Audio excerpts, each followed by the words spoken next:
Money's good, money's great.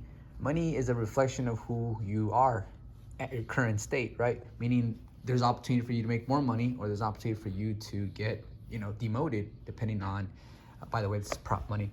The reason I'm bringing this conversation, guys, is because we go into the world of business as entrepreneurs because we want more control of our lives. We want more freedom, but freedom comes at an ultimate cost when you are self-employed, because you really don't have any freedom anymore for the fact that your idea, right, what you have in mind kind of owns you and owns your time, because it's going to require all that time in the world for you to build out your vision.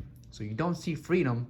However, you are in a position as a creative to make money with your vision. So just wanted to put that out there, guys, because now I'm in a situation. I've been in business, photo booth business, for about a year, solid year now. And I've come to the realization that a lot of people spend too much time being the technician of their business and not the actual business owner, which means that you are always in the grind in your business. And you want to ask yourself, what roles do you want to play within your business? Do you want to be the marketing director? Do you just want to be the dispatch manager? Do you just want to handle the administrating part of the business? Or do you want to be in the mix, be the hype man, the director at the actual event?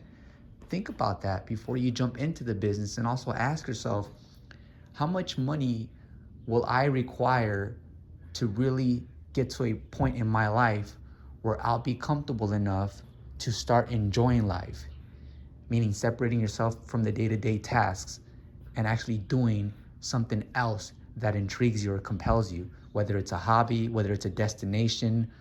So think about that. I wanted to just share this with you guys because I feel like a lot of entrepreneurs are posting videos of their massive success, but no one really talks about this. All right, bye.